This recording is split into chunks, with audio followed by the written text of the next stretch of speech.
Welcome back to the DGD podcast. Robert Reynolds, Kobe Pierce, Juan Daniels.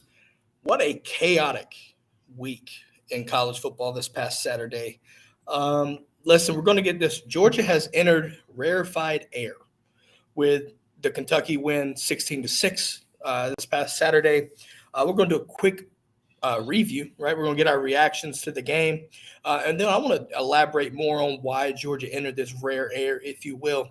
Also for you, stick around. We've got a new segment coming in.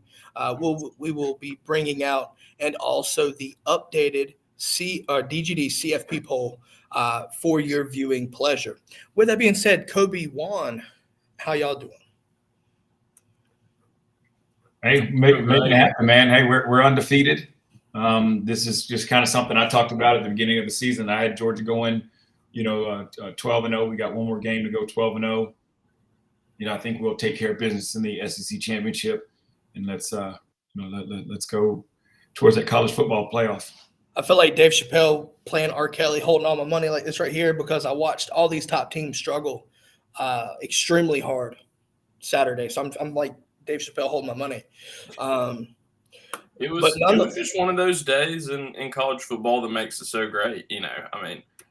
In a bunch of games that had no business being moderately close, everyone played really close. It came down to some last-second field goals to keep two teams in the top four. Tennessee, we'll get to them later, but 5 didn't look good. At points, I know LSU struggled with UAB. I thought at points Alabama struggled with Austin Peay. It was just a weird day. Apparently, I think the grass was too hot all across the country.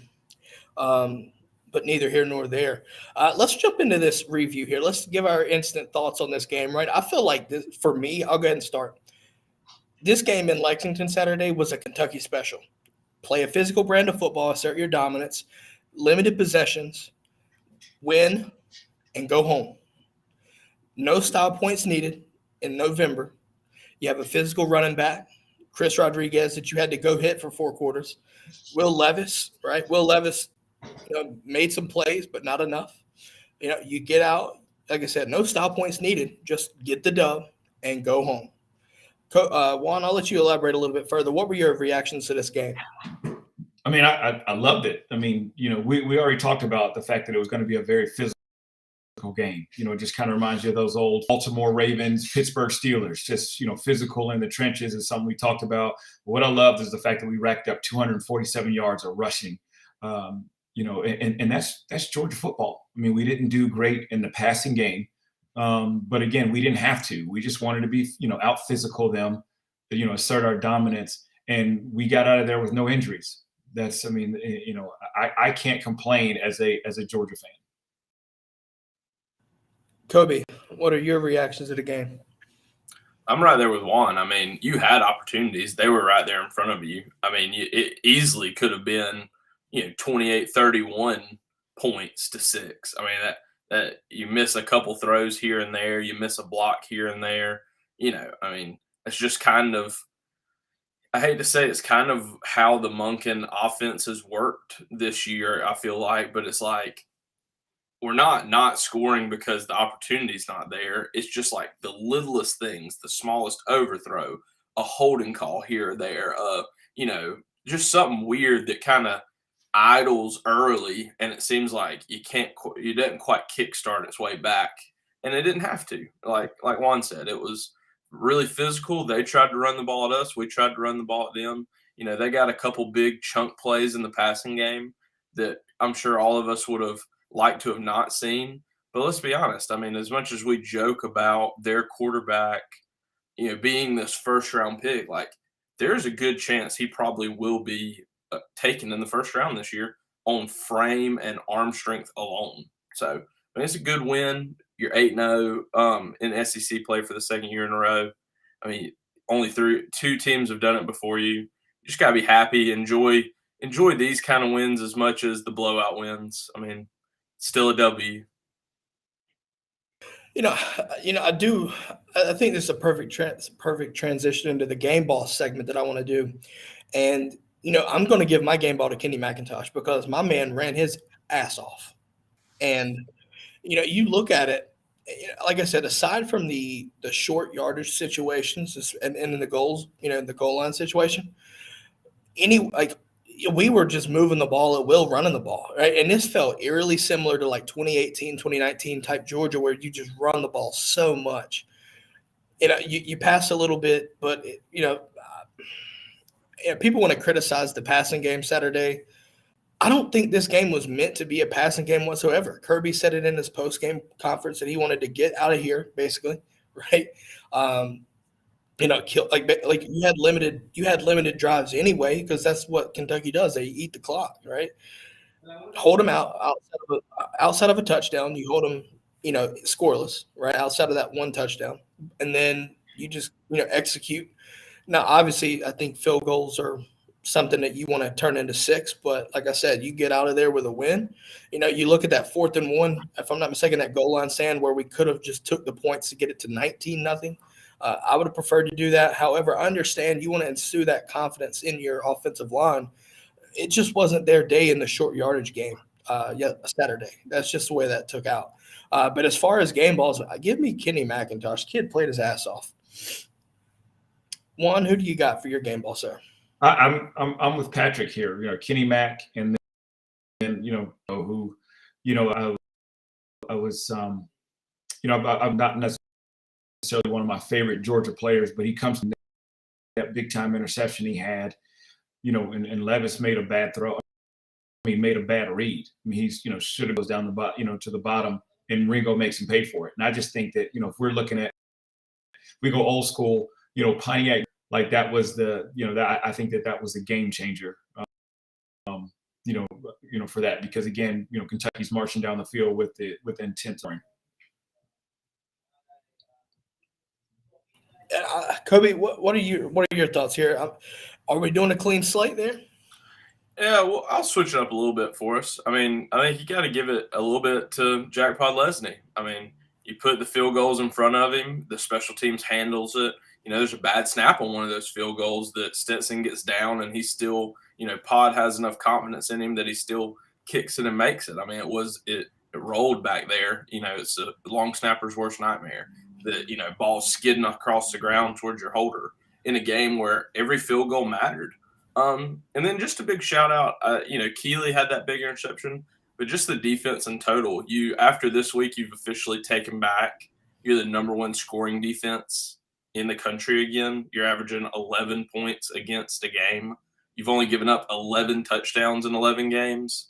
I mean, you may not be the defense you had last year, but I mean, 11 points a game and a touchdown a game is hard to beat at some point. Yeah, listen, I think you talk about Podlesny, Pod with the golden toe, as 6033 says, and with that win, right? This is where Georgia enters this rare air. Only 3 programs have won the SEC undefeated back-to-back seasons, I think ever, if I'm not mistaken. And you look back to the mid '90s with Spurrier ran Gators. Unfortunately, Juan, I think you remember that. Then you look to Alabama and now Georgia. So, as Drake said, back to back. Listen, that's something to hold your hat on, because that's not easy to do. I got a question for that, Pat. What you got? And I could be wrong, and y'all may remember too. Did Florida win the East back to back and the SEC? Because we didn't win the SEC last year, so the SEC championship. But I don't think Alabama did. I know that Florida did, because they beat Alabama, I think, 2 years in a row, and then went on to, they had back-to-back national championships as well. But Alabama 08-09 did not. Yeah, I don't think so. Yeah, I think they lost an SEC championship along that way too. Gotcha. So, I mean, nonetheless, right, winning the SEC, your division back-to-back, and going undefeated for that matter in SEC play, that's hard as shit to do. When you really look at now, that Florida team didn't go undefeated. They did go back to back, but they didn't go undefeated. I think that 2008 team lost to Mississippi State. Barely, but then they just went on a tear after that. Just absolutely. It would have been, I think it was Alabama 08, 09, and Florida like 92, 93, 94, 95, something like that are the two other teams besides us. Yep. So I think, let's see, hold on. Juan scored so many points, the refs gave some to the Lizards. Is this true? This is true. Damn. That's fair. My goodness. No, so, listen, I think when, this rare air it's a situation of sustained success, nonetheless, right? To put it nicely. Kirby's got this team, it's just cooking, right? They're just absolutely cooking. And right, you look at after the chaos that we talked about and what Georgia's done, it's just one of these things where you're on this path to back, right? And I'm looking at it right here. It's extremely hard, especially in today's landscape of college football, to think that you could honestly go back to back national championships in a playoff scenario. Right? There's been instances where you've had back to back natty champs, but it was BCS or even before. So that's, to me, is what's impressive. And obviously winning the SEC East is just the start, because now you look at, obviously Wednesday we're going to be talking about the Nerds in Atlanta. And then, obviously try not to look too far ahead, but then you've got a matchup against the Bayou Bengals, which there's some receipts for some ass whippings that are probably getting ready to get checked in next week. But, final thoughts on this rarefied air situation that Georgia's hit. I think you could even take it further, maybe even a back-to-back next year, but that's also getting way too far ahead of ourselves. Yeah, but the thing I love about this Georgia team this year is they have use that they could have cashed in on. You lose a whole bunch to the first round. You're basically in a rebuilding year. And guess what? If the Georgia lost a couple of games, I don't think anybody would have been mad. They wouldn't have been mad. They'd have been like, yeah, we definitely lost a lot, and we're recovering. But Georgia said, you know what? We're not cashing that in. We have something to, and we're going to go out there and fight and do just the year before. So when you talk about rare air, I mean, the other thing too is you look at those Florida teams, is they didn't lose a whole lot. They didn't lose nearly as much as what Georgia lost, and yet Georgia comes back and just decides, you know what? Hey, I'm just going to go above and beyond to prove to you guys that they.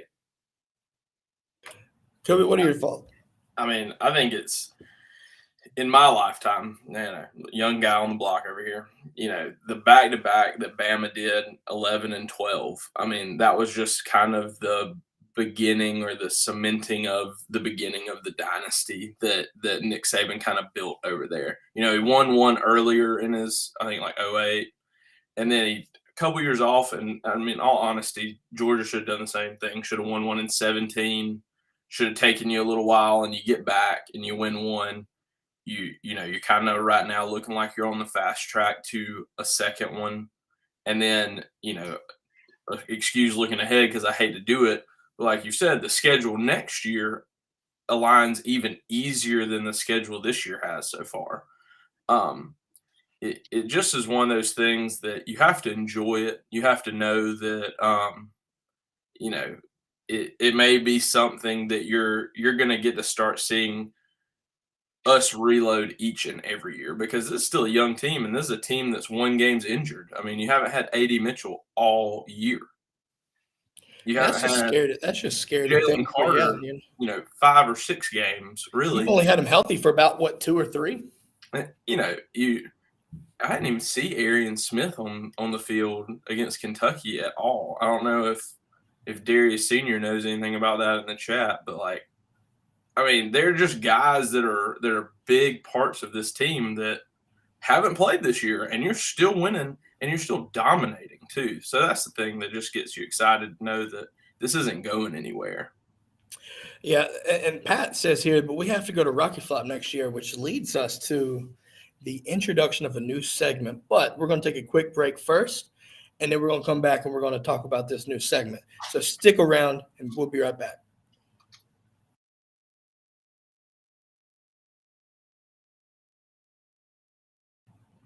Welcome back, folks.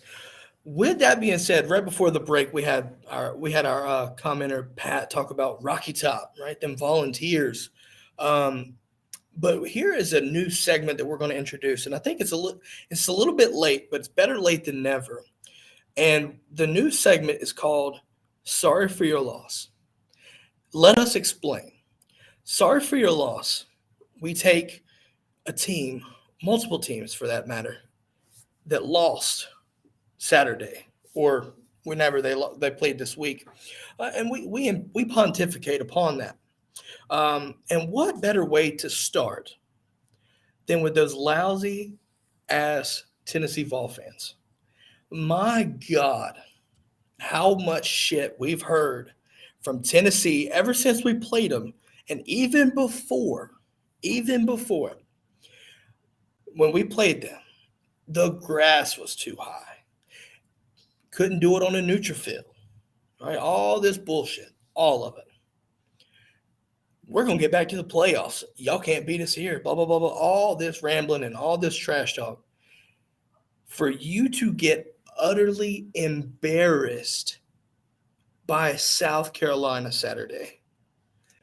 South Carolina destroyed you Saturday. However, I'll give you credit. It wasn't in Neyland Stadium, so probably you could win them on a neutral field. But nonetheless, your ass got obliterated by South Carolina. And the beautiful thing about it was this: 63-38. Just let's set that in, guys. 63-38.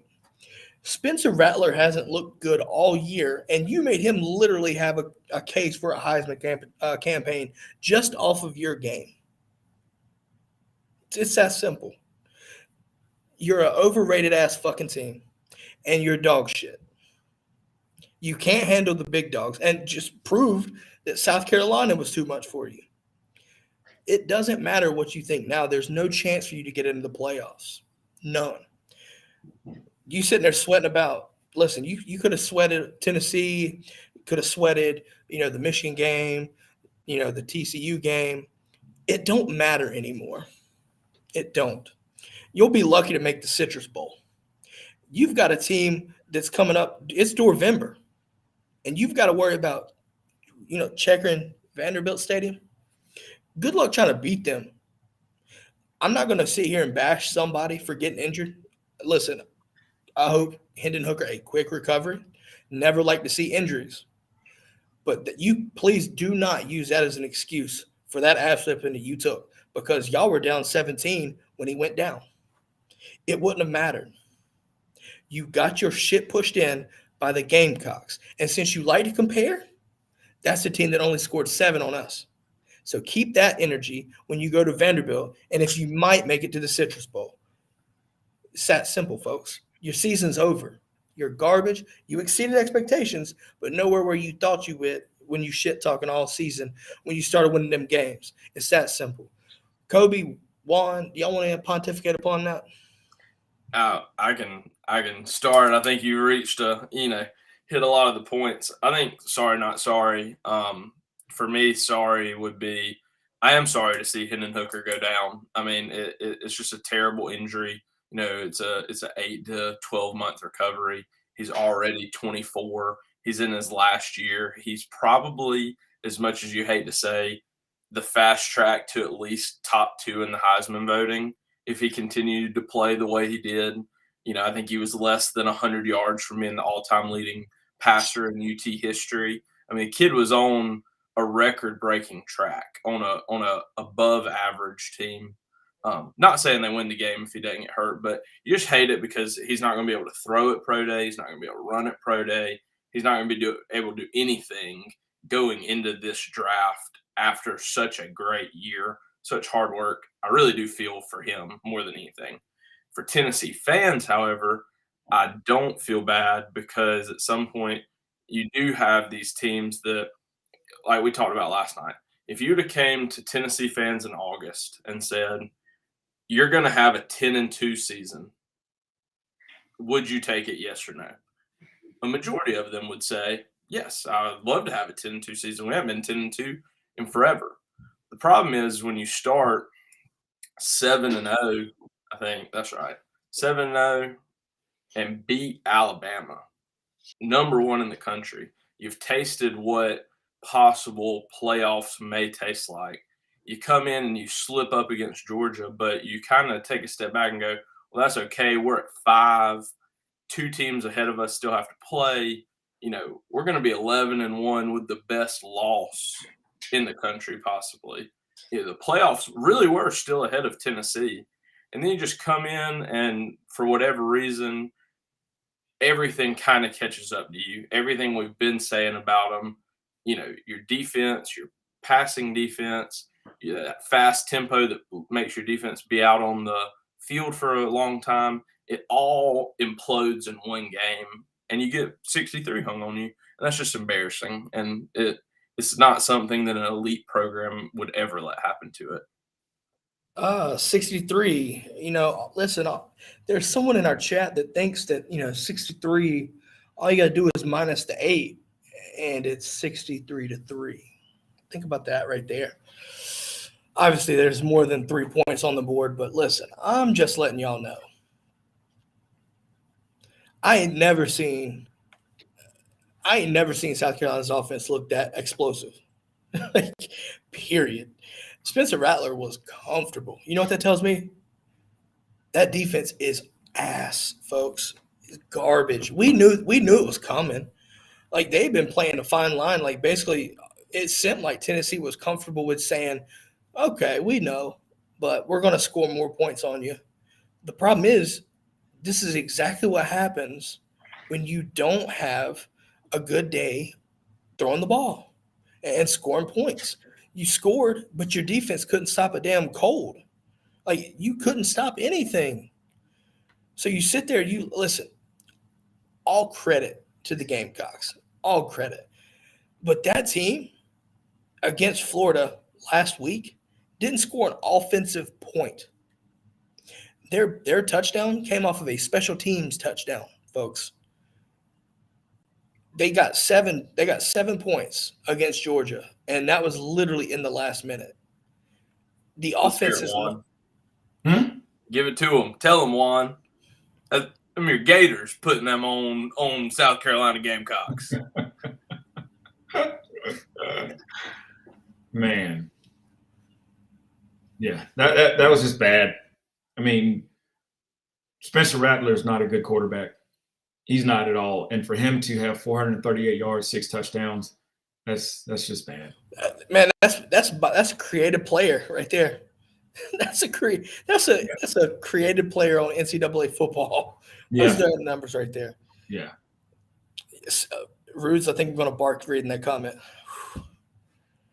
Summary of me today. You bombed out and depleted like Afghanistan. Oh, it's the haters ball. Oh. We also have to talk about Juan's beloved Florida Gators. And no, you mean Adonis's beloved Gators. And that's not mine. And the choke job at Vanderbilt. Uh-oh, is this sorry for your loss? Is this Kobe sorry for your loss? I mean, it can be my sorry for your loss. It just I'm not gonna act like we didn't tell you, because we did. We told you that a first-year head coach struggles. They do. They always have. The only one I can think of that's exceeding a bunch of expectations right now is Dan Lanning. And even he had a rough game, 2 weeks ago against Washington. But it's just hard. I mean, Kirby Smart lost to Vandy his first year. Nick Saban lost to ULM his first year. All these Florida fans who are like, oh, Billy's the answer, Billy this, Billy that. It's like you get beat by Vandy. You let Vandy score 38 on you. And now all of a sudden people are jumping ship on Billy. It's like what's sad is that Chuck Lee is the first-year head coach at Vanderbilt. So to be a first-year coach at a premier program like Florida, to get beat by a first-year coach at trash Vanderbilt. He's second, ain't he? That's his second year, I thought. Yeah, I think it's his second year. Is it his second year? It's his second year. Yeah. Okay.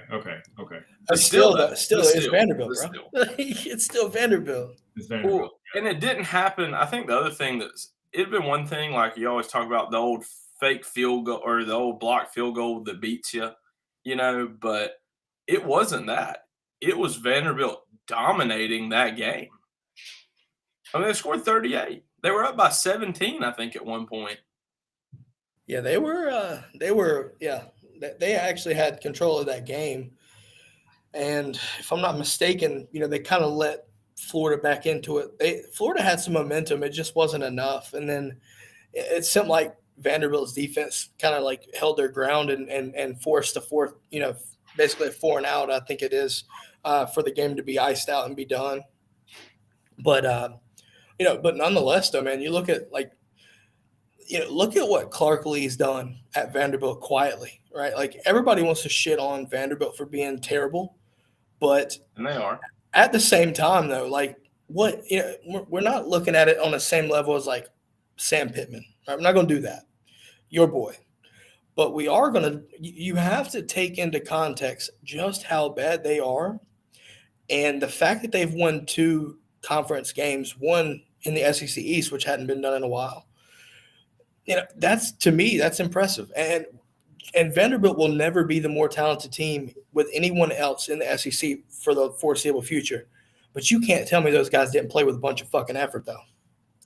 Oh, listen. Strap your chin straps on this weekend.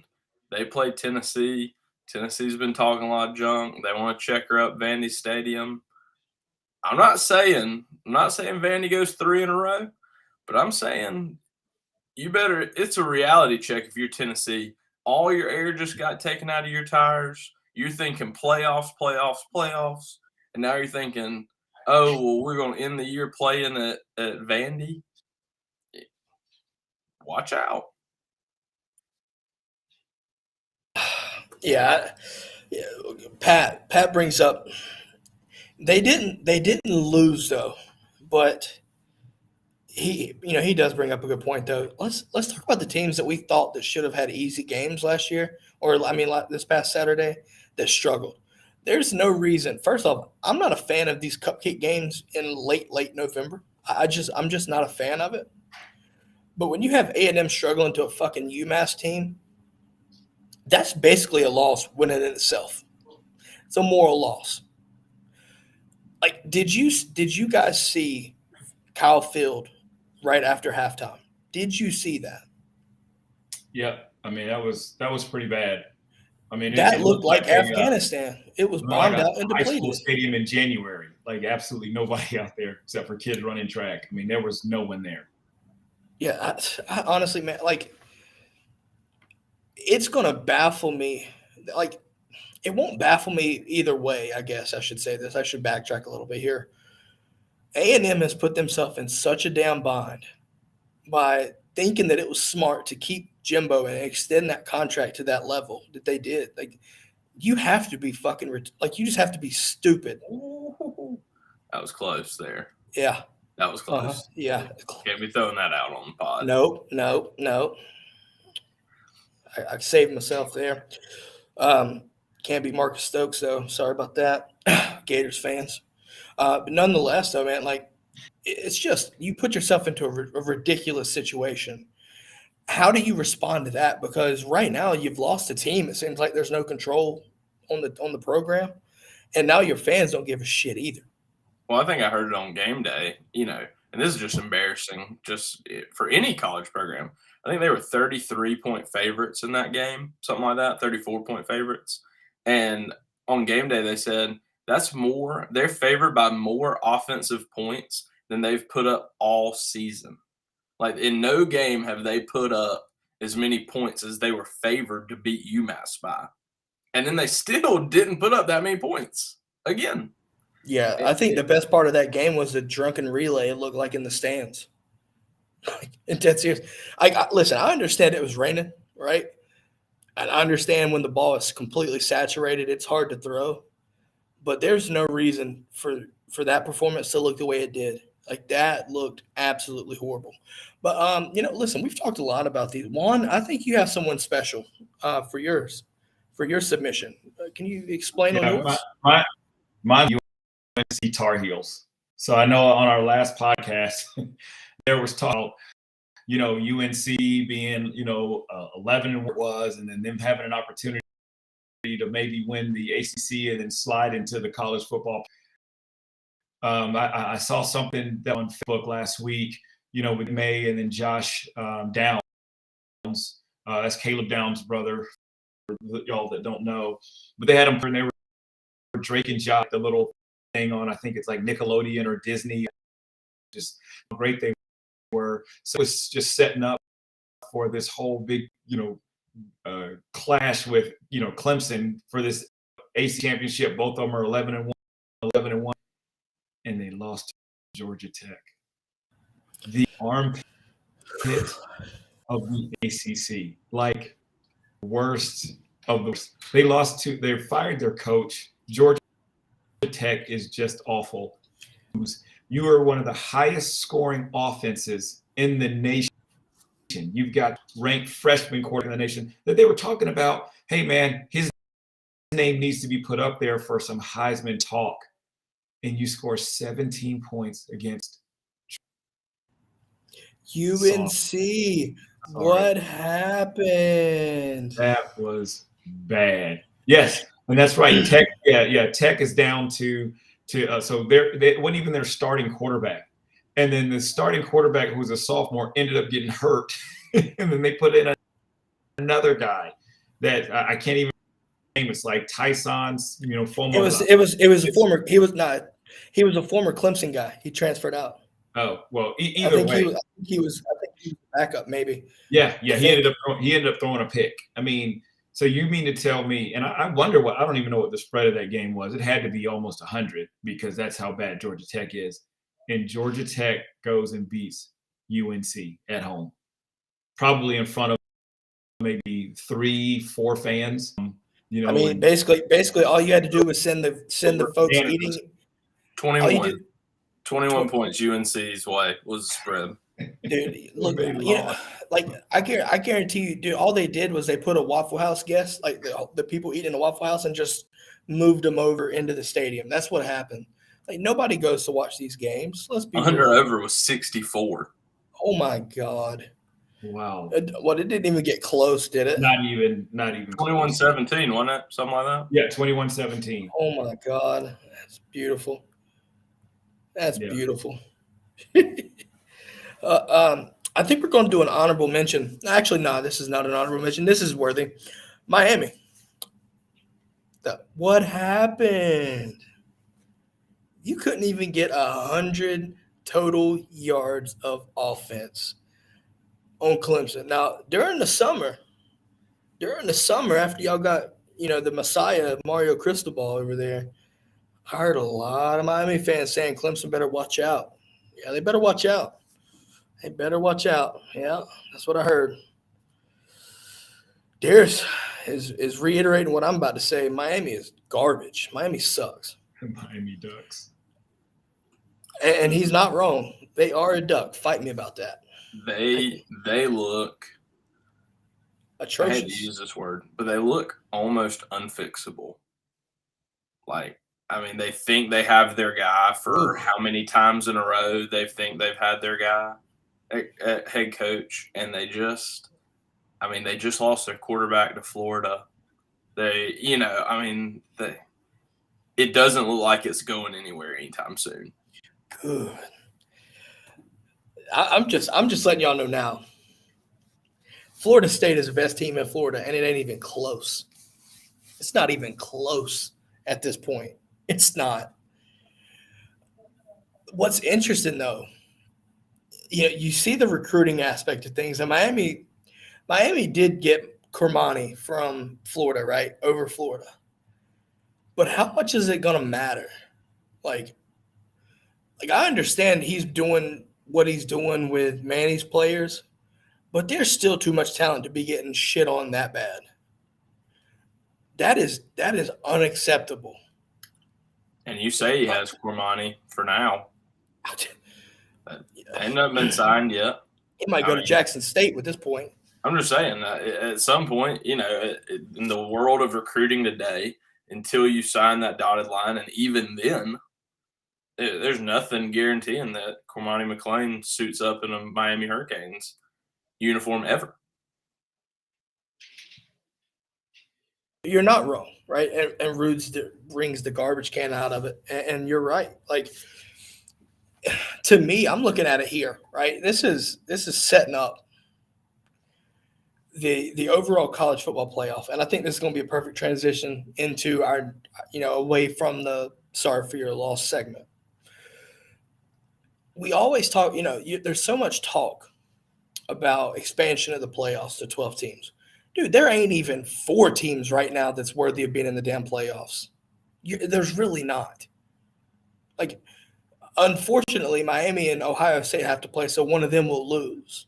Michigan, Ohio State. Sorry. Yeah. And Either they both way, are, Michigan should have lost last week. Illinois, that was just stupid coaching. Stupid. Hey, let's just try to hold the ball and let's play to lose, not win. And then Ohio State, really, really struggled with Maryland. And Maryland is trash. don't let that final score between the Maryland-Ohio State game fool you. Oh, it wasn't even. And it was a pick six. He threw a pick six at the end to give him that higher score. Other than that, it was like what, 36 to 33 or something like that, or 36 to 30. Patrick, shout out TCU for some of the cleanest special teams play I've seen in a long time. That was beautiful. I was pumped watching it. Yeah. There was so much going on, man. Like, in that 15-second span, they run the ball. If you didn't watch, go back and watch this. But they run the ball, get like 4 yards. The entire offensive unit just hauls ass off the field. Meanwhile, the entire special teams unit hauls ass on the field. Kicker doesn't get set. He literally just stands there for a second. And then as time expires, he kicks the ball and right through the uprights, right dead center. Oh, yeah. From like 40, I think it was like 42 yards or something. Dead center. Not to mention what offensive linemen have to stay on the field, what offensive line, there are just so many moving parts to that to say, we have 15 seconds. We have, and they kicked it with 3 seconds left to go, which is what you're supposed to do. So really we have 12 seconds to run part of you off the field, a bunch of you on the field, and kickers are so mental. Like, they normally, you look at Rod before he kicks big field goals, like back when he was here, and he takes 8 seconds to get set up. You're basically asking your kicker, hey, take your regular steps in 2 seconds, and we're going to snap this thing. The kicker didn't even step. He literally got in place and just said, I'm kicking it from here. Like, the one thing about it, though, that coach did say that they practice that in practice. But, like, I guarantee you, as a player, you don't think that that's ever going to be a situation until you're in it and you're like, oh, shit, this is seriously happening. So when you look back on that, like, the coaching and the players are going to sit back and be like, all right, I'm going to take this shit serious now because we just experienced that, especially with what was at stake, right? Like, to execute to that level, that's not easy, folks. There was no timeouts. You're in this weird place, too, as Baylor, because Baylor had 2 timeouts. They could have called timeout, kind of got the mojo, ice the kicker, whatever you want to call it.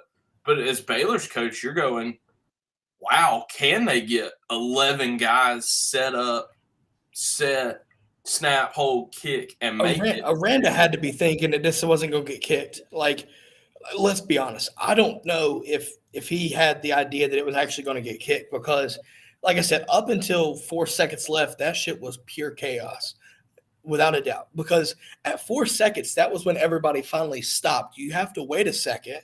So it hits 3, and right before it hits 2, they snap it and kick it. And it's just that's just a sign of a well-coached football team.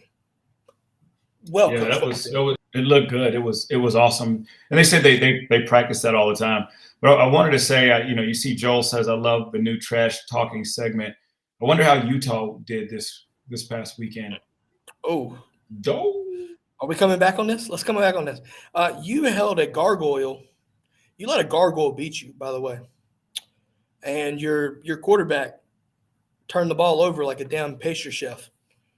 Like he was getting paid. So many turnovers. Like he was getting paid. I mean, honestly, Utah had they had their way paved for them to get to the Pac-12 championship, and now it looks like it's going to be USC and Oregon. I mean, just Which I'm telling you right now, that's going to be honestly, that's going to be a damn good game. that's going to be a great game. Yeah, that's going to be a great game. You know what though? In all seriousness, though, away from the Utah side, USC is Tennessee West right this second. they actually just. I hope we have the ball last right now. Yeah, because they they're not stopping anybody. Well, they picked off DTR. DTR had a couple turnovers, but he had three turnovers that cost UCLA that game. Yep. But still, they are. We think we can score more points than you can. I mean, listen. I mean, in all seriousness, right now, I think you have to look at Caleb Williams as being a front runner for the Heisman. Dude's balling the fuck out right now. But there's a lot to be desired on defense, a la a typical Lincoln Riley team. Like it just sounds so on par, on brand for a Lincoln Riley led team. It's just one of those things that I wish we could all like rethink about how we think about the Heisman, because is he really the Heisman candidate when that's what their offense is built to do? It's kind of like Hendon Hooker. Like, yeah, you throw the ball 50 times a game. Eventually, you are going to have a lot of yards, a lot of touchdowns, a lot of this, a lot of that. I mean, that's what USC is trying to do. I don't know. It's just one of those things like Caleb Williams has put up impressive numbers, but is he truly the best player? You know, if you're getting is he the most impactful player on his team across the whole country?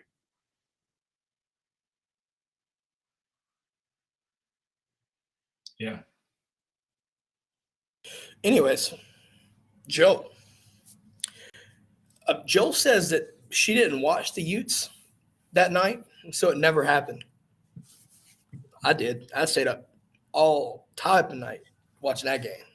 It was a good game. Like you look back at the UCLA, right? Like the UCLA USC game, brilliant game, and then the Oregon Utah game was a thriller too. Like the Pac-12 has been excellent. Like in regards to your top four teams, brilliant football. Like brilliant games. Roots is laughing over here. Roots, man, that was cold-blooded. Bang, bang. Now, so I guess it's a good time to switch over to the updated DGDCFP poll. Right, obviously Tuesday is when the poll comes out, but here are our submissions for your top 25. Obviously, listen, the top four did not change, right? So it's going to be Georgia, it's going to be Michigan, excuse me. It's going to be Ohio State, and it's going to be TCU, right? The four undefeated teams still remaining. Things are about to change in the top four, though, this upcoming week. But after the four, this is where it gets juicy because those stinking-ass Vols want to sit there and get obliterated on national TV and embarrassed. Now you look at a complete shakeup of the top 10. So at number 5, I have USC jumping over LSU. You have to give credit for them beating that ranked team the way they did. You have to give them credit and merit there. So I've got them jumping over LSU for number 6. LSU is number 6. Then Clemson vaults over Alabama for the 7th spot. Alabama will be your number 8.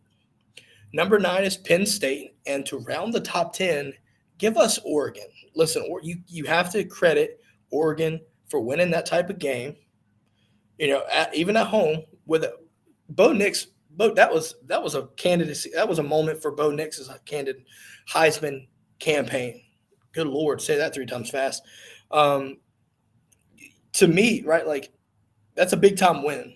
But the fact that he played hurt and still, like, you're basically limited offensively, and you still went out there and willed yourself to a win. Like that right there speaks Heisman moment right there. What do y'all think about that? Like, what are your thoughts on that?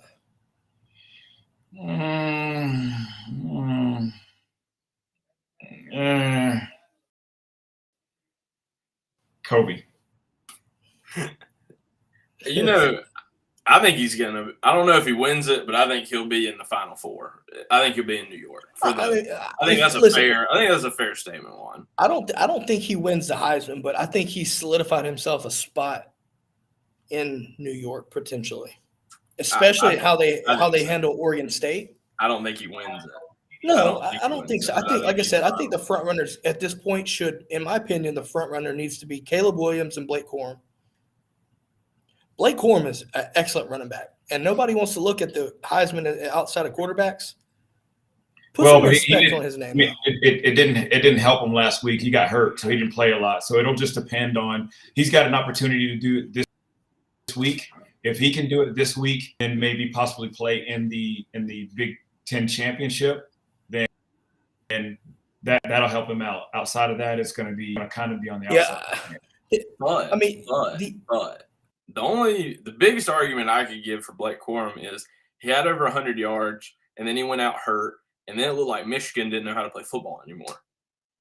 It looked like all of a sudden they weren't a top 5 football team without Blake Corum, and to me, that's like a top 15 team. They played horrible. It just becomes one of those things that he does matter. That shows how much he matters to the success of Michigan this year. If they play Ohio State this week without him, good luck.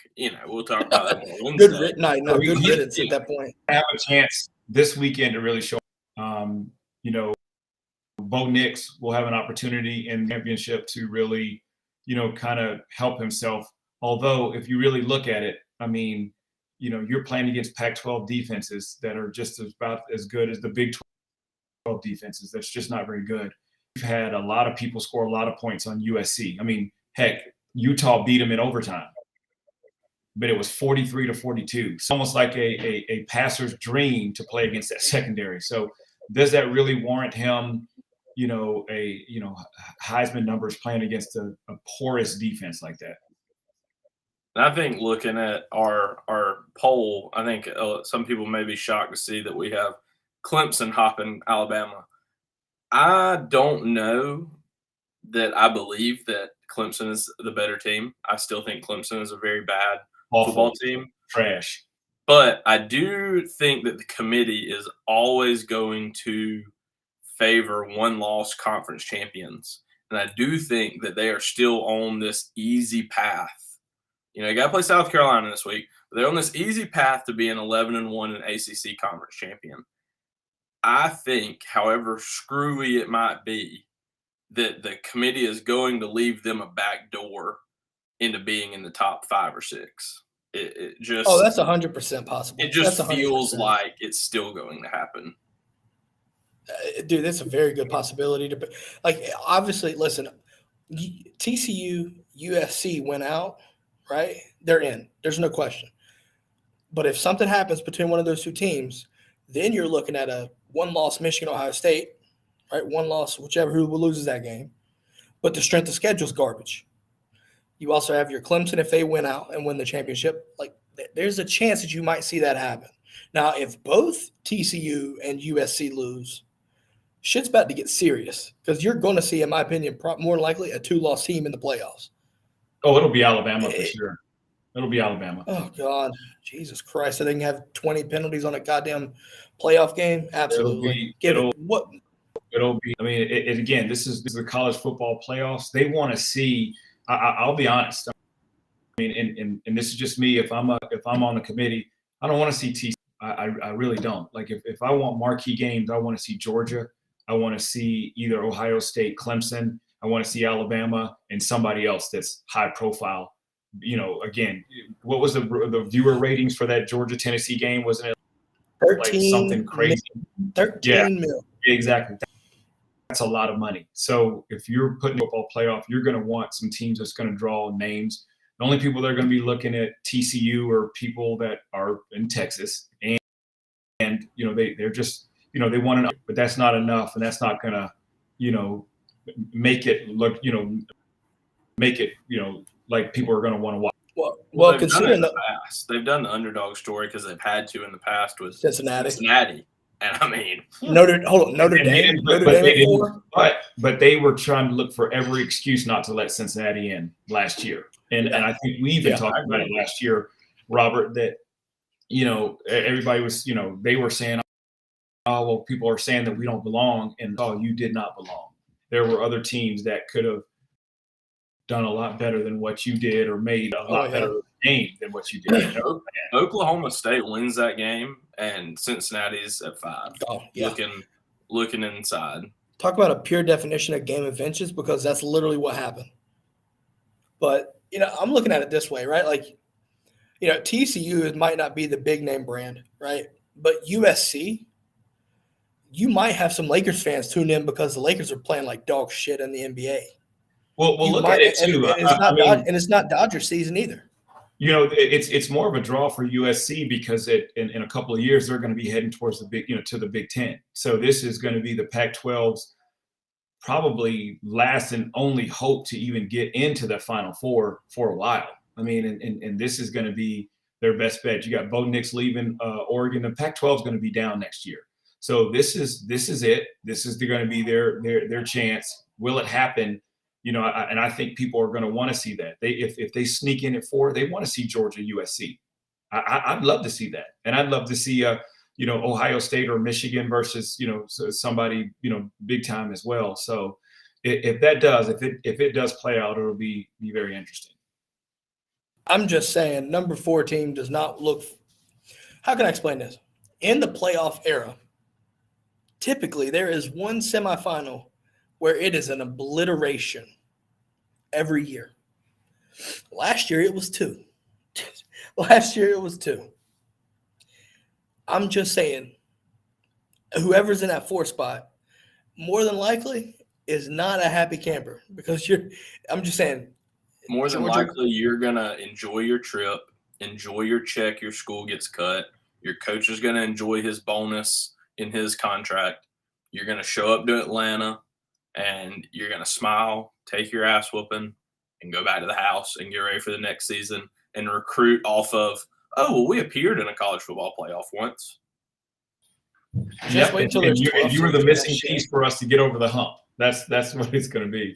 Just wait until 12 teams can say that. Which for Sonny Dykes in the first year as a head coach at TCU, that's a lot. That is a lot. That's a huge stepping stone for him. Yeah. To say, oh, we were 13-0. Yeah, we got waxed by Georgia, but it's my first year. We need to get over. They did just pick up a huge commit though. Marcus Dill. I don't know how much y'all keep up with recruiting. That dude for TCU could be a stud. Marcus Dill. They just got him committed. Watch out. That kid. That's a kid that I think Georgia was looking at as well. But he, I thought he could go to Texas. I didn't expect him to end up at TCU.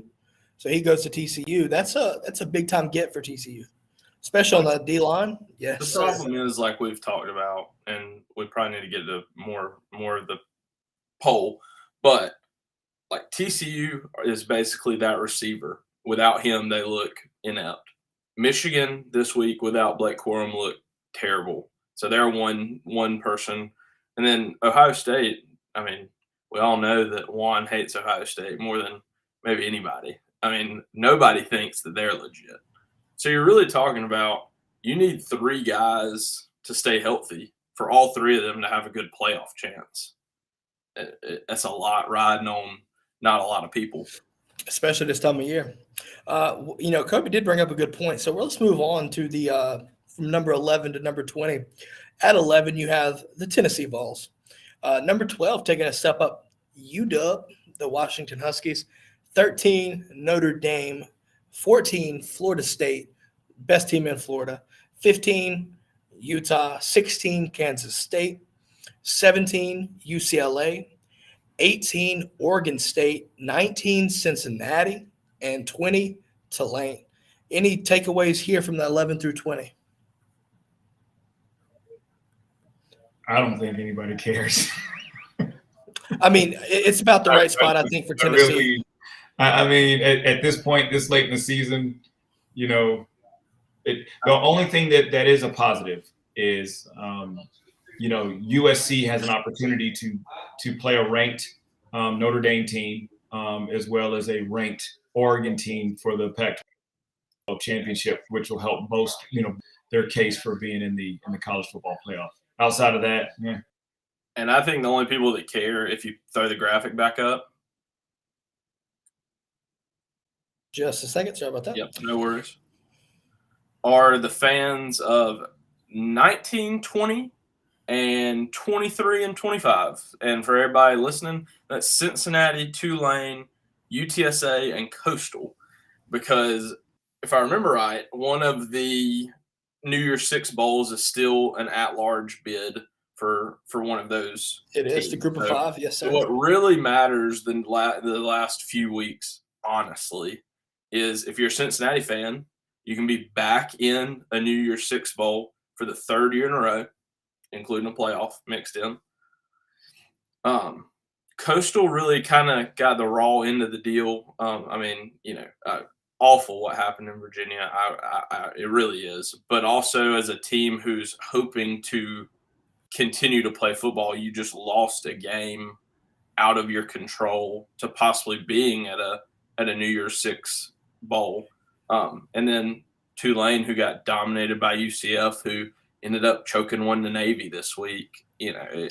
Those are the only people, like Juan said, outside of the top six that care about the rankings, because honestly, they're just all hoping they get the big check to build a new indoor by playing in the people. It's funny to me. It's funny to me that people still don't give UTSA any credit. They're 9-2, right? And they beat Army, right? UCF can't, or is it? I forgot who it was. They lost to Navy, but like 9-2, and they're rolling UTSA. So, in my thoughts, I feel like they should be, because you look at the teams that were in there, right? NC State, trash. Like all these teams, like you might wonder why Texas isn't there. Listen, a 4-loss Texas team, just because what they did at Kansas don't mean a damn thing to me. But like, I understand you did something, but you're supposed to do that. I'm not going to give you an extra benefit when you can't sit there and take care of teams in your own conference, like Texas Tech, and like, come on, TCU. You got stifled by TCU, and TCU's used to giving up a lot of points, and you couldn't do that. I think another takeaway there before we'll wrap this thing up is number 24. Give us the Gamecocks, man. Like I understand they might not be the best team, but if you beat the number 5 team the way they did and as convincingly as they did, you deserve my respect for being in the top 25. So I'll give you 24. I'll give you 24. With that though, let's wrap this thing up, guys. Any final takeaways from the show? I'm ready for Wednesday. Ready to see what all the rankings really come out as, and get ready for rivalry week. Whew.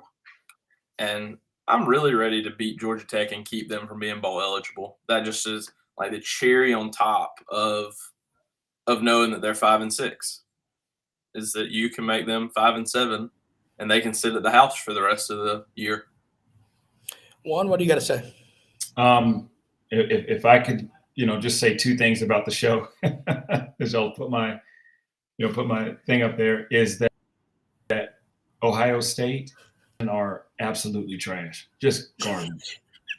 I hate you. I hate your guts. That's what I'm catching. I'm catching those vibes right now. Yeah, listen, I'll go back to the beginning of the show. Georgia didn't need the style points. You could shit talk the performance. I don't care. I look at it as you survived, right? However you want to look at it, right? You won the game. That's all that matters. You play Tech. You beat the shit out of Tech. Get ready for the SEC championship game. They're going to be ready for that. Take care of business, and let's make it back to back. Let's make it back to back. Not just the SEC East. Let's make it back to back in all of everything. Period. This is that simple.